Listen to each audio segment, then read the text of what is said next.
Good morning. Well, there's lots to take in today. The Aussie share market is expected to trim some of yesterday's 1% gain and edge 0.8% lower if you go by the futures. Now, it comes as US equities had a wild ride, turning positive for the year, with the S&P 500 hitting its highest level since COVID began before falling and evaporating those gains. Now, a big part of the rise and fall was the fact that Tesla shares throttled 16.2% high before ending 3% lower. What a wild ride on the back of speculative trading. Market stalwarts like Facebook, Amazon, Netflix and Alphabet all closed at least 1.7% lower, though, erasing earlier gains.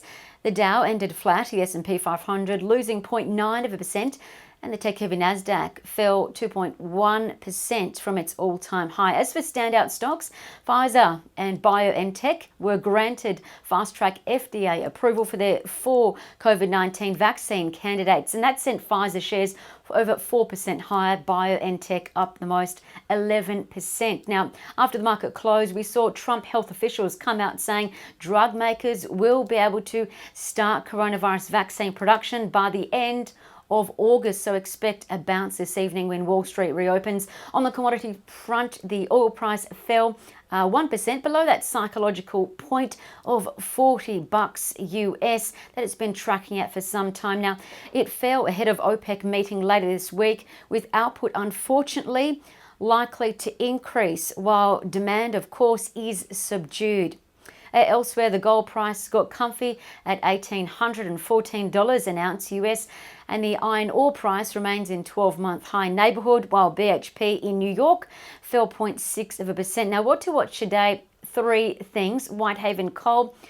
Production numbers are out for the quarter. NAB business confidence on the economic front is out for June. Now, forecast to improve from May's negative reading, given payrolls are up. Retail spending is recovering, so keep an eye on stocks linked to the economic recovery, like the big 4 banks, as well as Suncorp and Auswide Bank, as well as industrial property stocks like Goodman Group and Centuria Industrial REIT CIP.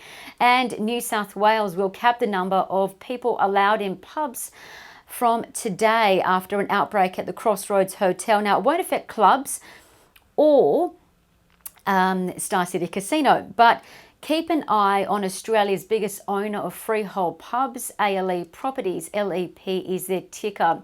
And in the corporate side of things, Westpac has named Michael Rowland as its new Chief Financial Officer, joining the group from KPMG. Now, 3 trading ideas. Well, firstly, UBS reiterated all search as a buy with a 430 target, awaiting project growth in PNG and Alaska, and Bell Potter increased its buy rating and price target of the software provider Platform to 59 cents, expecting a cracking 2022 on the back of an earnings per share lift, a continuation of flows into the platform, and its UK business breaking even next year. And thirdly, UBS overnight reiterated Qantas as a buy with a 460 target, expecting an improvement in numbers from September. But keep in mind, flights in and out of Melbourne amount to 21% of Australian capacity, and international flights are on hold. Now, given this, expect earnings to return in 2022. I'm Jessica Amir with Bell Direct. Happy trading and stay safe.